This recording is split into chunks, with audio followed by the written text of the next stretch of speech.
네, 안녕하십니까. 헤드만 카오디오 한욱희입니다. 자, 오늘 이 시간에는 현대자동차의 제네시스 GV70입니다. 이 GV70의 오디오 시스템은 두 가지입니다. 액션 사운드 시스템과 렉시콘 사운드 시스템, 이 두 가지인데, 기본적으로 채널 수가 7채널, 13채널이기 때문에 순정 오디오 자체 출력만으로는 부족합니다. 그래서 외부에 앰프가 달려 있는 것이죠. 자, 튜닝을 하기 전에 이 GV70의 오디오 시스템 두 가지에 대해서 간단하게 알아보도록 하겠습니다. 화면을 보시면 이 좌측에 있는 것이 7채널 외장 앰프가 달려 있는 것이고 액튠 사운드 시스템입니다. 우측에 있는 것이 13채널 그 외장 앰프가 달려 있는 렉시콘 사운드 시스템이죠. 기본적으로 이 액튠 사운드 시스템과 렉시콘 사운드 시스템은 앞 도어,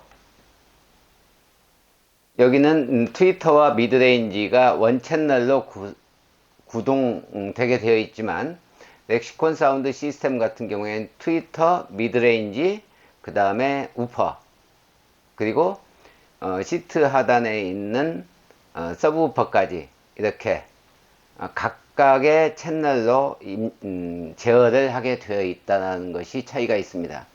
흔한 얘기로 얘는 이제 패시브로 연결되어 있는 것이고, 이쪽은 각각 스피커에 대해서 앰프에서 아예 필터 출력을 내보내는 그런 3앰프의 3웨이인 것이고, 여기는 원채널 2웨이 시스템인 것입니다.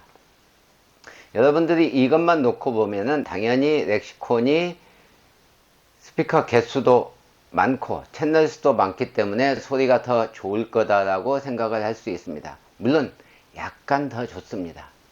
약간 더 좋다라는 의미는 여러분들이 음량을 높이지 않고 적당한 음량으로 들을 때의 상태를 얘기하는 것이고, 기본적으로 출력을 높여서 듣거나 여러분들이 카오디오 사운드를 조금 업그레이드를 하기 위해서 저희 같은 이제 카오디오 샵에 찾아와서 튜닝을 했을 때 튜닝의 결과를 보면은 이쪽은 비용이 거의 150만원 이상이 더 들어갑니다.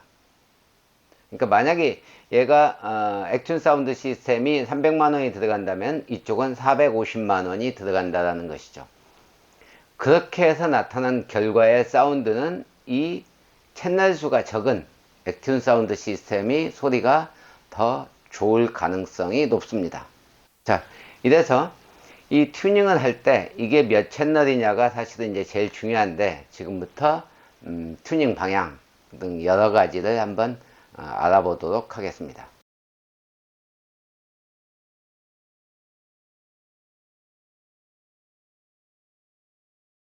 네, 지금 여기 액튠 사운드 시스템의 화면을 보시면 기본적으로 이제 확대해 놓은 건데요.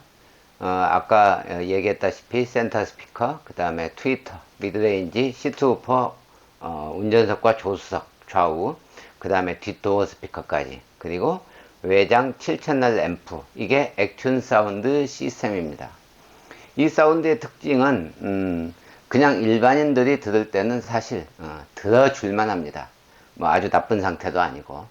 하지만 이제 음악을 즐긴다든지 저음을 좀 타격감 있게, 그리고 좀 묵직한 저음을 원한다든지, 그 다음에 해상력이라든지 조금 더 높은 선명도를 원할 때는 카오디오 튜닝을 해야 됩니다. 자, 이럴 때 우리가 고민하는 것은 과연 이 튜닝을 어디까지 할 것이냐, 얼마의 비용을 들여서 할 것이냐에 따라서 당연히 소리도 달라지고, 어디에서 튜닝하느냐, 또 누가 튜닝을 해줄 것이냐에 따라서도 소리는 달라질 것입니다. 하지만 튜닝을 하기에 앞서 가장 중요한 것은 고객의 니즈입니다. 왜냐하면 제가 들을 것도 아니고 결국에 오너가 들을 것이기 때문에 오너의 니즈, 즉 소리에 대한 욕구가 어느 정도인지를 알아야만 기본적으로 거기에 맞춰서 튜닝을 하는 것이죠. 예를 들면 정말로 강력한 출력과 우퍼를 원하는데 여기에다가 스피커만 바꾼다고 하면은 전혀 엉뚱한 튜닝이 되는 것이죠. 그런 분들은 이 뒤에다가 우퍼 박스를 올려야 되는 경우인데, 이렇게 방향이 완전히 고객의 의도와는 다르게 튜닝 된다면은 돈을 들였지만 효과가 없는, 정말로 스트레스를 받는 그런 상황이 올 수도 있습니다. 또 섬세한 중고음과 밸런스 있는 사운드를 원하는데 앞뒤 스피커 다 바꾸고 시트 우퍼 바꾸고 박스 우퍼까지 넣고 이렇게 엄청난 튜닝을 또 한다면 역시 또 과도한 튜닝이 돼서 기대한 것과는 엄청난 비용을 가지고 적은 효과를 나타내는 그런 결과를 가져올 수도 있습니다. 그래서 제일 중요한 것은 고객의 니즈에 맞는 적절한 튜닝을 하는 것입니다. 그 적절한 튜닝을 하려면은 도대체 어느 정도 비용과 어느 정도의 튜닝이 들어가야만이 이게 적절한 것인지, 이것이 사실 어려운 것입니다. 사람마다 표현하는 방식도 다르고 원하는 수준, 이것이 다른데 이것마저도 실제로 이야기를 해보면 동일한 수준을 원하는데도 사람마다 그 느낌을 전달하는 데 있어서 다르게 얘기를 합니다. 그래서 카우디오샵에서 고객들의 이야기를 판단하기가 사실 굉장히 어렵습니다. 그래서 이미 여러 번 튜닝을 해봤다면 사실 얘기가 쉽지만 처음 튜닝을 한다면은 가늠하기가 어려운 것이죠. 자, 그래서 제가 오늘 얘기하려고 하는 것은 다양한 시스템과 왜 이걸 튜닝을 해야 되고, 왜 이렇게 하면 비용이 많이 나오고, 이렇게 하면 비용이 더 늘어나고, 또 이런 방법이 있습니다라는 것을 알려드리려는 것입니다.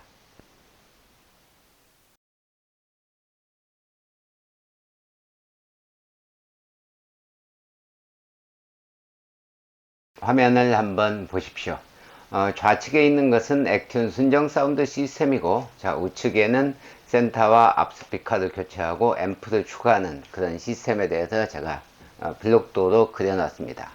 자, 이 이야기를 하기 전에 먼저 간단하게 스피커나 아니면 튜닝을 어떻게 해야 되는지를 말씀을 드리겠습니다. 자, 첫 번째, 여러분들이 스피커를 교체할 때 과연 어떤 순서로 교체를 해야 되는지에 대해서 간단하게 설명을 드리겠습니다. 소리가 어떤 스피커에서 소리가 났을 때 내 귀에 영향을 가장 많이 미치는 순서로 스피커를 교체를 해야 됩니다. 즉, 다시 말씀드리면 이 자동차의 앞쪽에 있는, 그리고 차체 바닥에서부터 위쪽에 있는 스피커부터 먼저 교체를 해야 됩니다. 그러니까 앞쪽, 위쪽, 그러면은 이 트위터와 센터 스피커가 제일 우선순위라는 것입니다. 자, 왜 이렇게 교체를 해야 되느냐고 이야기를 하는 이유는, 첫 번째는 내 귀에 영향을 가장 많이 주기 때문입니다. 자, 트위터는, 이 고음을 내는 트위터가 이 미드우퍼, 우리가 흔히 얘기하는 도어에 있는 스피커에 붙어 있지 않습니다. 그것은 이제 아주 저가격의 차량 같은 경우에 그렇게 되어 있지만, 대부분은 트위터가, 이 고음을 내는 트위터가 차량의 위쪽에 장착되어 있죠. 예를 들면 사이드 미러의 트림이라든지, 아니면 도어 손잡이 위쪽에 있다든지, 아니면 대시보드에 있다든지, 아니면은 A필러에 있다든지, 이런 식으로 고음을 내는 트위터는 위쪽에 있다라는 것이죠. 그 이유는 고음의 직진성 때문입니다. 고음은 12kHz가 넘어가면 급격하게 각도에 따라서 레벨이 뚝뚝 떨어지게 됩니다. 즉, 다시 얘기하면 나한테 정면으로 향했을 때가 100% 음압을 그대로 전달한다면, 이렇게 하면은 고음 같은 경우에는 소리가 하나도 안 들립니다. 여러분들이 뒤쪽 스피커가 들리고 우퍼에서 나는 소리, 그러니까 중음과 저음은 스피커가 어디에 있든지 간에 차량 내에서 반사돼서 들리지만, 고음 같은 경우에는 어딘가에 반사돼도 급격하게 소멸되고, 따라서 내 귀가 아닌 반대로 하면 안 들린다는 것과 이 각도에 따라서 소리가 달라진다는 것입니다. 그래서 우리가 대시보드 위에다가 트위터, 체인버형 트위터를 이렇게 세우는 이유는 고음의 특성을 그대로 내 귀에 100%다 전달하기 위해서입니다. 자, 그래서 다시 되돌아가면 앞쪽에 있는 것과 위쪽에 있는 스피커를 제일 먼저 바꿔야 된다라는 것입니다. 자, 그리고 나서 앞도어 스피커입니다. 그리고 앰프를 넣든 DSP를 넣어서 밸런스를 맞춰주는 것이죠. 제일 마지막으로 교체할 수 있는 것이 뒤쪽 스피커입니다. 여러분들이 카우디오 튜닝을 할 때 가장 나쁜 튜닝이 앞쪽 스피커와 센터 스피커와 뒤에까지 이런 외장 앰프 시스템에서 스피커만 교체하는 튜닝입니다. 이런 튜닝은 여러분들이 카우디오 샵에 기부하셨다라고 생각하시면 됩니다. 자, 뭐 좋은 곳에 기부하면야 뭐 당연히 기분도 좋고 하지만 내 의도와는 다르게 소리를 얻지 않고 카우디오 샵에다가 그냥 기부를 했다면 엄청나게 기분이 상하는 것이죠. 그래서 그런 튜닝, 이런 외장 앰프 시스템에서 스피커만 바꾸는 튜닝을 할 바에는 차라리 좋은 곳에 기부를 하시라, 이렇게 말씀을 드리는 것입니다. 자, 그럼 어떻게 튜닝을 해야 내가 돈을 들인 만큼 효과를 얻을 수 있느냐? 말씀드린 대로 적어도 비용을 가장 적게 들이려면은 이 트위터와 센터 그리고 앰프를 추가해서 밸런스를 맞춰주는 방법입니다.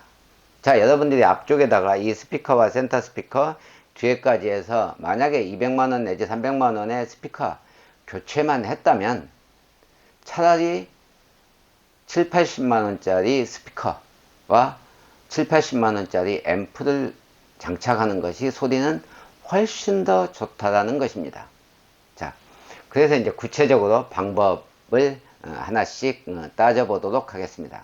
이렇게 순정 외장 앰프가 장착되어 있으면 채널 수가 많기 때문에 스피커를 바꿨을 때 또는 내가 저음을 세게 원한다든지 아니면 이 뒤쪽에 있는 스피커 출력을 많이 올리고 싶을 때 라든지 센터 스피커 출력을 더 높게 올리고 싶다든지 아니면 이 고음을 따로 앰프 채널을 써서 고음을 더 많이 올리고 싶다든지 이러려면 앰프 채널이 많아야 된다는 것입니다.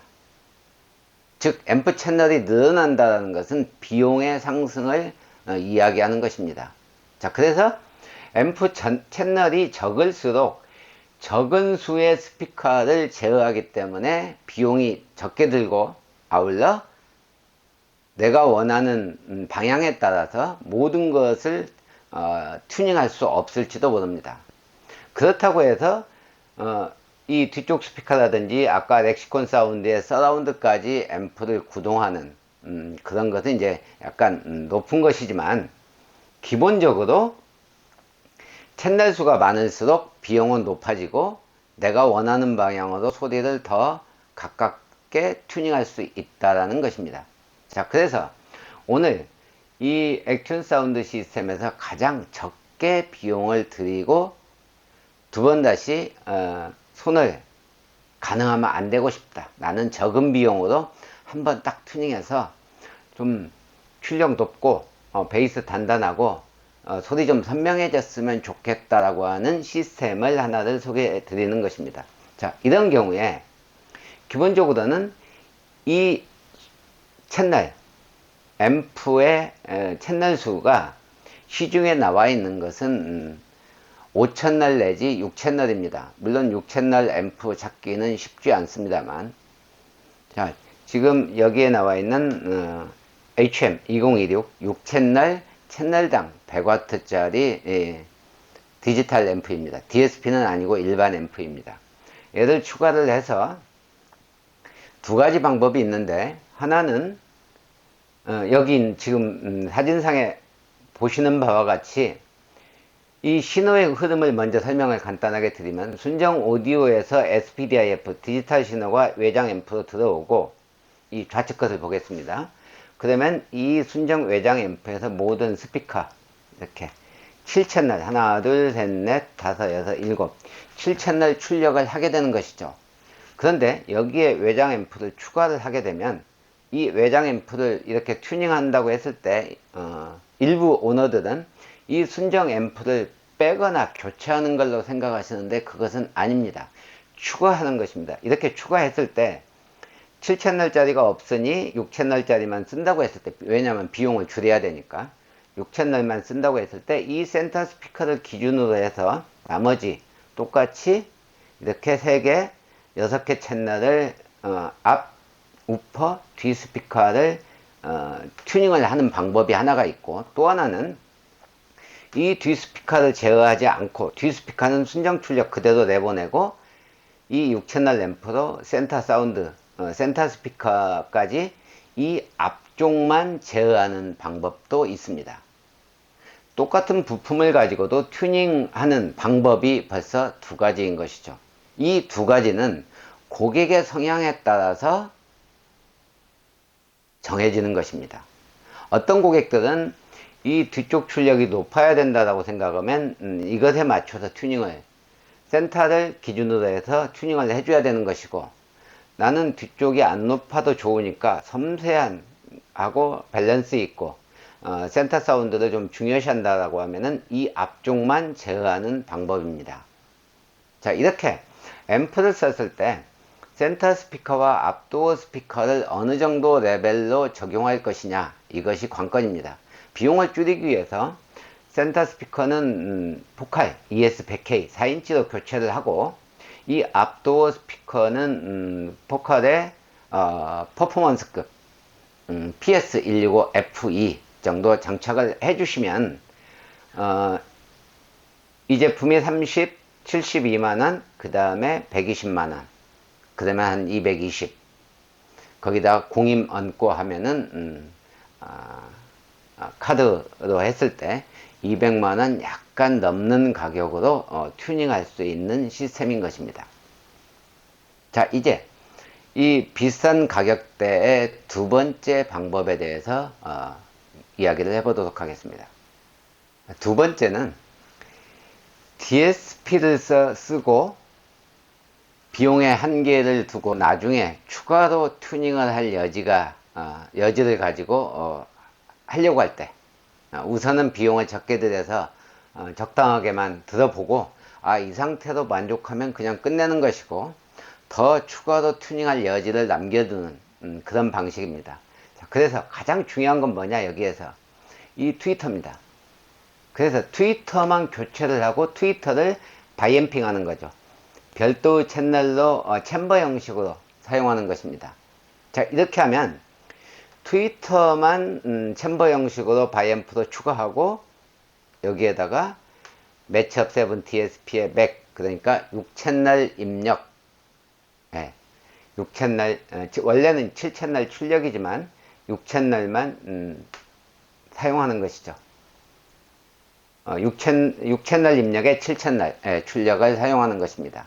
자, 이렇게 되면 실제 6채널 입력이기 때문에 앞 도어 스피커 좌우 C2 우퍼 2개, 그 다음 4개, 센터까지 5개 입력을 쓰고, 이 트위터가 별도 채널로 나가니까 7개 채널의 출력으로 나가는 것입니다. 자, 이렇게 만들면 효과가 뭐가 있느냐. 첫 번째는 이 소리를 결정하는 것이 순정 스피커 레벨이 어느 정도 외장 앰프가 안 달린 그런 스타일이 아니고, 순정 스피커 수준이 그래도 어느 정도 나와주기 때문에 가장 불편하게 생각하는 이 고음, 음량을 올렸을 때 음이 찌그러지고 고음이 날카롭게 들리고 선명하지 못하고 거칠게 들리는 것을 해결하기 위해서 이 트위터를 이렇게 달아주고, 이 DSP로 C2 우퍼의 저음 출력을 주파수 대역을 조절해서 옮겨주고 만들어주고, 미드레인지와 트위터를 별도의 앰프 채널이기 때문에 섬세하게 조율을 하고, 센터 스피커와 트위터와 앞도어의 레벨 밸런스를 잘 맞추면은 굉장히 좋은 소리를 얻을 수가 있다. 비용은 순정 잭 방식으로 했을 때 역시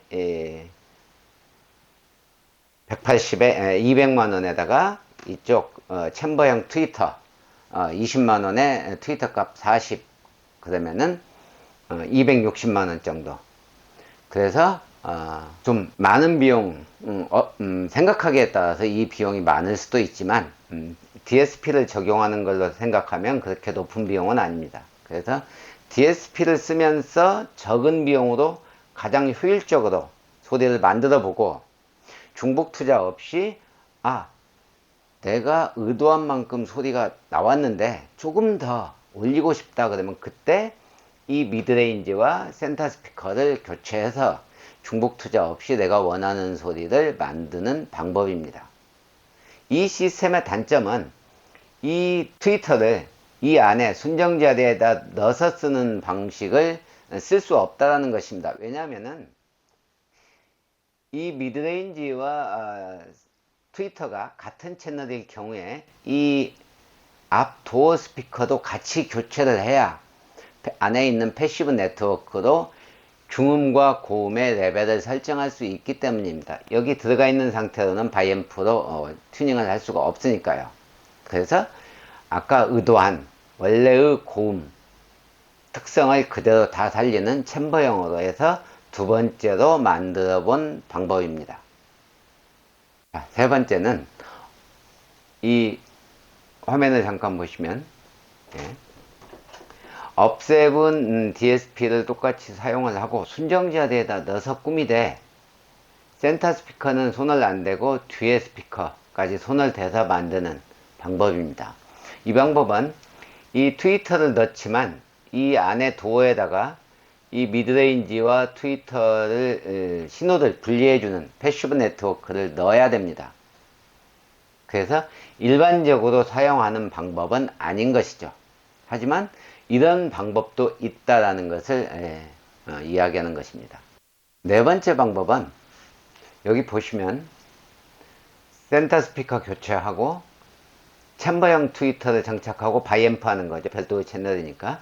그리고 앞 스피커까지 같이 교체하고, 채널은 8채널, 그러니까 출력이 높게 쓰려면은 헬릭스 DSP, DSP를 말씀을 드리면은 헬릭스, 매치, 브락스, 이게 이제 동일 회사입니다. 브랜드만 다르고 DSP로 따지면은 가장 안정적이고 성능이 좋습니다. 8채널이나 7채널 앰프로 써서 앞쪽을 전체를 구동하는 방법입니다. 이렇게 소리를 만들면은 아마 여러분들은 상상하셨던 그런 소리를 얻을 수가 있습니다. 딱 부족한 거 하나는 묵직한 저음, 그러니까 몸까지 떨리는 저음만 빼고 나머지는 여러분들이 상상하는 사운드가 나올 수 있는 그런 시스템입니다. 가격대는 이 포칼 유토피아 같은 경우에는 60만원, 그 다음에 앞도어 스피커는 110, 챔버 20, 그리고 헬릭스 순정잭 PMP 방식으로 장착하면은 280, 그 다음에 매치업 7도 역시 순정잭 방식으로 하면은 200 정도. 이 두 개의 차이, 헬릭스 V8 MK2와 매치업 7 DSP의 맥은 출력과 안에 내부 DSP의 성능 차이입니다. 자, 다섯 번째는 조금 전과 동일한데 이 순정 자리에다 그대로 트위터를 장착을 하고 뒤에 스피커까지 구동하는 방식입니다. 그러면 모든 스피커를 트위터가 이게 이제 원 채널로 구동되기 때문에 순정형으로 뒤에 스피커까지 구동하는 방법을 그려 놓은 것입니다. 비용은 이제 아까하고 거의 비슷하죠. 여섯 번째는 조금 전 시스템에서 바뀐 것이 이 트위터를 챔버 형식으로 같은 채널로 해서 전 채널을 돌리는 방법입니다. 그러니까 이건 고객의 성향에 따라서 튜닝을 어떻게 할 것이냐에 대한 것인데, 순정형을 좋아한다면 조금 전에 말씀드린 걸로 해야 되는 것이고, 중고음의 선명함, 고음을 초고역까지 내가 원하는 소리를 듣겠다라고 했을 때는 이렇게 챔버 형식으로 장착할 수 있고 모든 스피커를 다 구동하는 것이죠. 자, 일곱 번째의 튜닝 방법은 트위터까지 바이앰프로 하고 DSP를 12채널을 사용하는 것입니다. 그런데 이제 실제로는 뒷도어 2개, 시트 우퍼 2개 하면 4개, 5, 6, 7, 9, 9채널만 사용하는 시스템인데 9채널짜리 DSP는 없습니다. 그래서 12채널짜리를 사용해서 만드는 방법이죠. 사운드 자체는 다양한 기능과 성능, 출력 이걸로 봤을 때는 이제 가장 브락스 브랜드를 빼고 가장 높은 채널 수를 가지고 튜닝하는 것입니다. 이렇게 튜닝했을 때 장점은 이 시스템 V 12채널이기 때문에 향후에 다른 차량으로 옮겨가도 그 차량의 오디오가 뭐가 됐든지 간에 채널이 충분하기 때문에 그대로 쓸 수 있는 장점이 있습니다. 자, 이제 오늘 튜닝하려고 하는 시스템입니다. 조금 전까지 다양한 시스템에 대해서 알려드렸는데요. 기본적으로 지금 이 시스템은 전 채널 모든 스피커를 구동을 하고 트위터는 챔버형으로 해서 고음을 섬세하고 고음의 특성을 가장 잘 반영할 수 있게, 채널은 같은 채널로 해서 패시브로 이 미드레인지와 트위터를 조절하고, 센터 스피커는 유토피아로 교체를 하고, 앞도어는 포칼의 ES165K, 그 다음에 지금 그림에서 보시다시피 시트 우퍼의 특성을 최대화할 것입니다. 자, 그리고 여기에 이제 헬릭스의 8채널짜리 V8MK2 DSP를 순정 잭 방식으로 적용을 할 예정입니다. 자, 지금부터 이 시스템의 원래의 특성, 그래서 튜닝 결과까지 어떤 식으로 튜닝을 하는지에 대해서 보여드리도록 하겠습니다.